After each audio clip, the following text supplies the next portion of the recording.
I finally decided to take the leap with the Apple Watch Ultra 2 since they did not announce or introduce a black colored watch, which I've been waiting for over a year. It's just, I wasn't sure about the titanium color when the Apple Watch Ultra was, brought to market.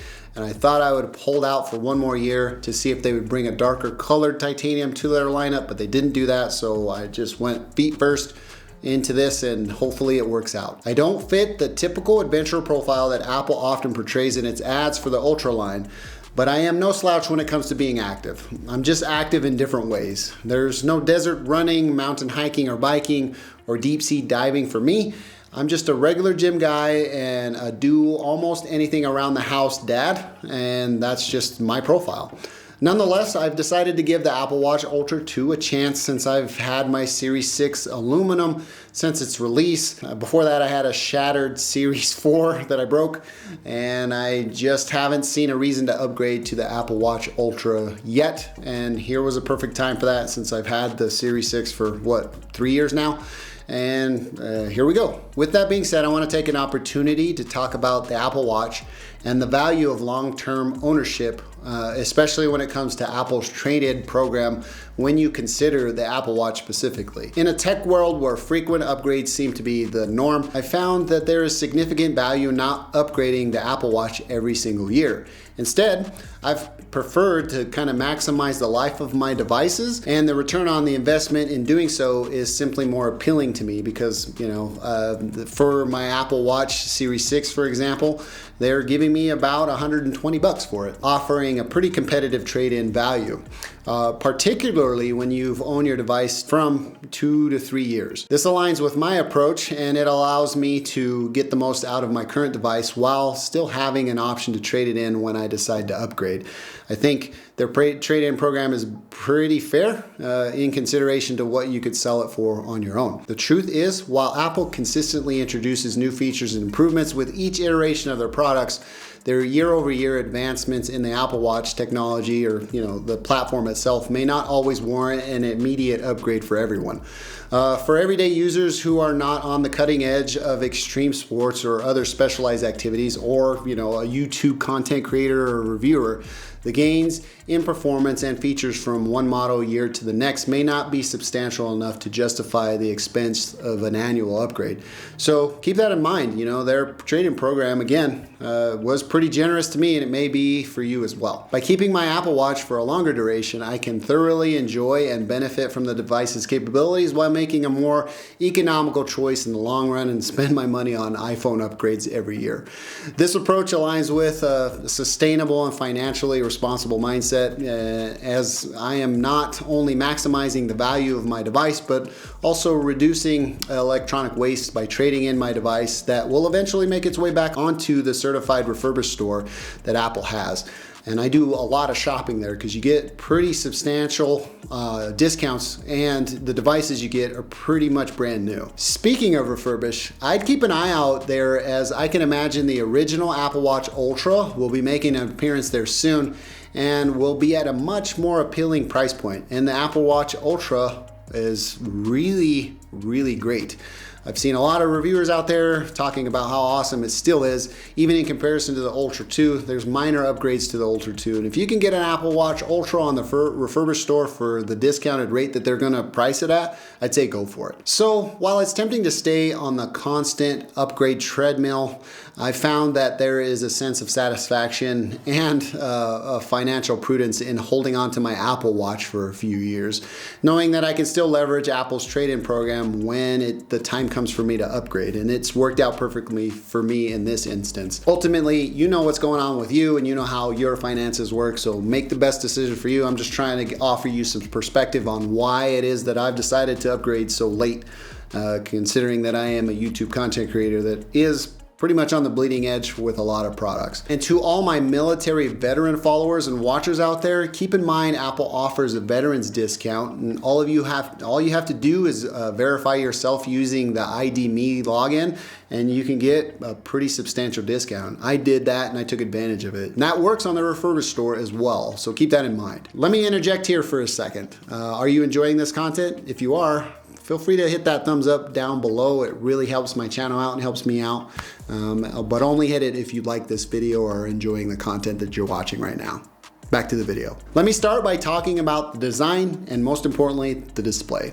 The most noticeable feature of the Apple Watch Ultra 2 is its distinctive design. With a 49mm titanium casing, it stands out among the regular Apple Watch line. This design comes with benefits, primarily a larger display, and now the Ultra 2 can get up to 3000 nits of brightness, and that's extremely bright. It's noticeably brighter than my Series 6. For those of you that don't know what nits are, I mean, it's just a lot of them and it's super bright. In some instances, I feel like my eyes are burning how bright this display is. The good news about this is that you won't blind yourself in a dark setting, as the Ultra 2 is smart enough to adjust itself with auto brightness. So if you have that feature or that setting enabled, to an appropriate level. That being said, it can dim itself down to about 1 nit. And that's super dim. Much dimmer than what my Series 6 can go. The bigger screen enhances the user's experience by making it easier to read the time, view complications or add more complications to it, and interact with the user interface in a whole. Like, I can type on this thing now, and it's awesome. Apple's watchOS 10 update has optimized several apps to take advantage of the Ultra 2's expansive display, providing more information at a glance. Exclusive watch faces such as the Modular Ultra offer feature-rich options that showcase the larger screen, and it is noticeably better than the Series 6. The Ultra 2's thick titanium body enhances durability, protecting it from everyday wear and tear, unlike my Series 6. I have seen reviews from folks and know people that can attest to the durability of the Ultra line of watches. For them, it remains virtually scratch-free and ding-free as well. With the sapphire display, or the glass that's on top of the display, showing no signs of damage at all. I expect the Ultra 2 will live up to this level of resilience, which is a significant improvement over my previous Apple Watch and the models that I've used in the past, especially the aluminum body ones. One letdown that I mentioned earlier is that they did not announce a black colored Ultra watch, which I think in my opinion, would have been absolutely awesome. A lot of people would have really loved that, and I think they would have sold a ton more. Here's what I think, and it's kind of derived off of other people's thoughts, and this is not an original thought of mine. I've seen other more qualified reviewers speak of this for a product like the Apple Watch Ultra 2, where durability and pristine appearance are paramount to Apple.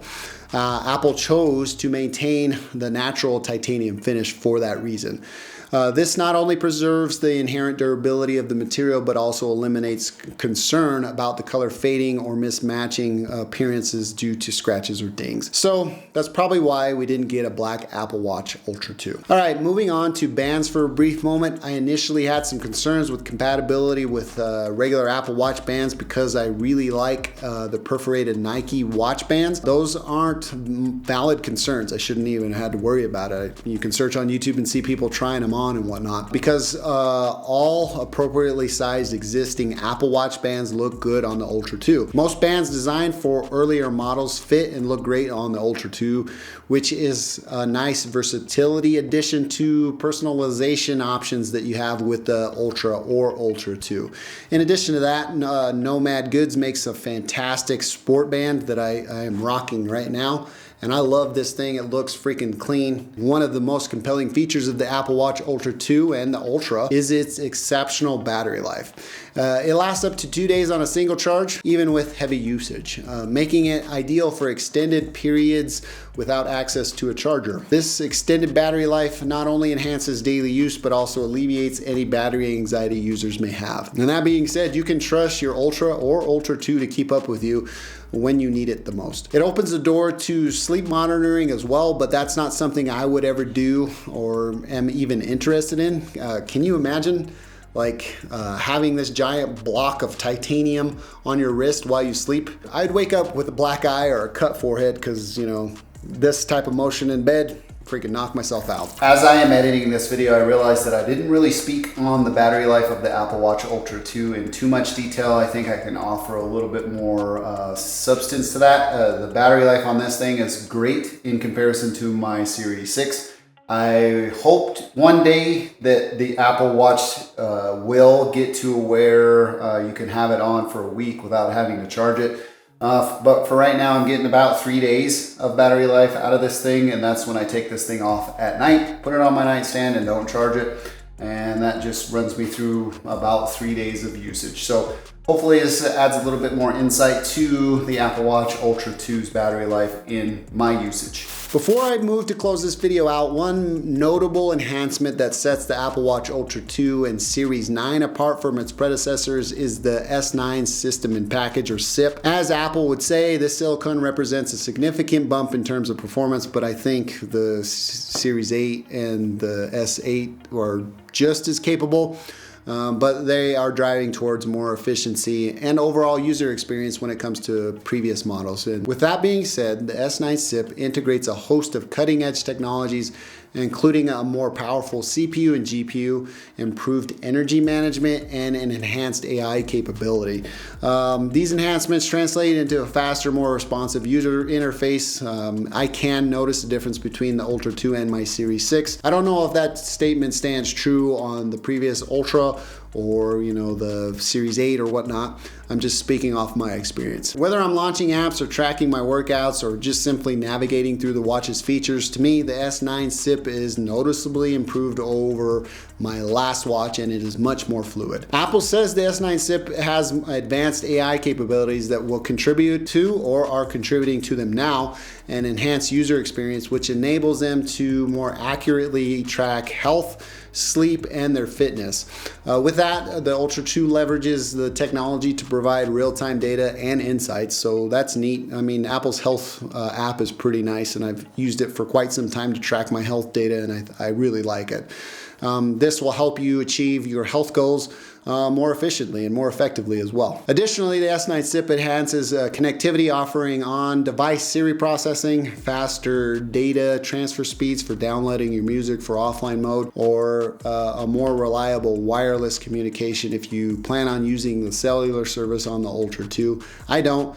And I also don't use Siri. I can imagine that it hasn't gotten that much better. So this video is getting real long in the tooth. What's the final verdict? For a majority of users, investing in the Apple Watch Series 9 or the more affordable SE model remains the most sensible choice. However, if you're deeply committed to your Apple Watch experience, prioritize a durable design, and seek to extend battery life, the Ultra 2 is worth the $800 price tag in my opinion. That price tag ensures a premium experience, and the watch will endure your usage for years to come, making it a solid investment for those of you that value longevity and performance in their smartwatches.